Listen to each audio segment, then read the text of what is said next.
The Blind Man and the Pigeon. There was once a man named Thomas who lived in a quiet corner of the city, down a narrow cobblestone street where the air often smelled faintly of baked bread from the bakery nearby. Thomas had not always been blind. In his younger years, he'd been a carpenter, steady hands, sharp eyes, and a heart that loved the precision of his craft.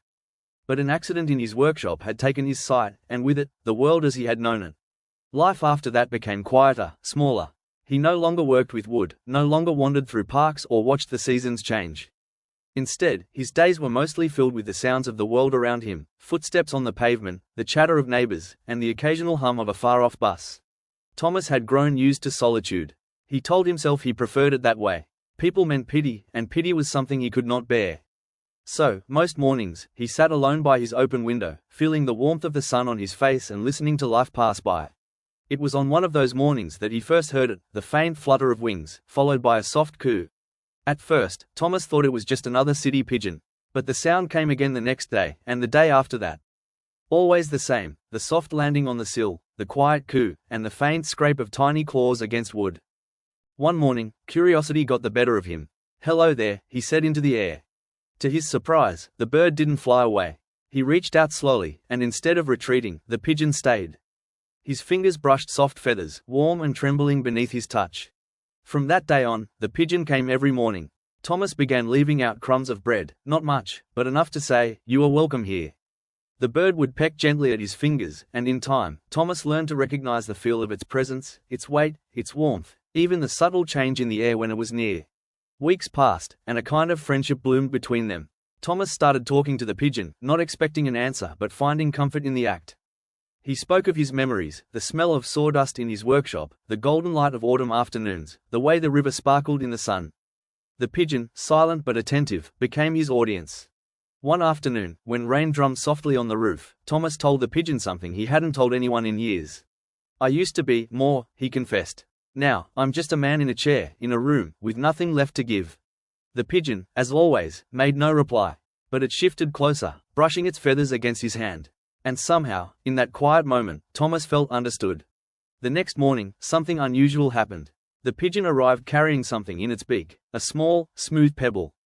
Thomas ran his fingers over it, puzzled.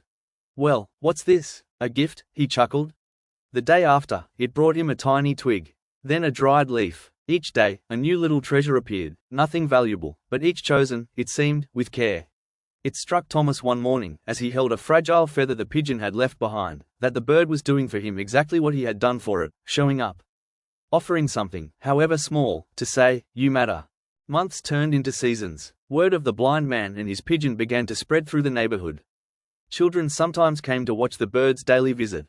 Strangers would greet Thomas on the street, asking after his feathered friend. Without meaning to, Thomas had stepped back into the world. One crisp winter morning, the pigeon didn't come. Thomas waited by the window until the sun dipped low, but there was no flutter of wings. The next day, still nothing. Days passed, and his heart sank. He told himself the bird had found better food somewhere else, or maybe it had simply moved on. But the emptiness it left was sharper than he expected. Then, one frosty afternoon, Thomas heard a familiar flutter. His breath caught. The pigeon landed on the sill, cooing softly. "Where have you been?" Thomas whispered, laughing in relief. He reached out and found, not one pigeon, but two.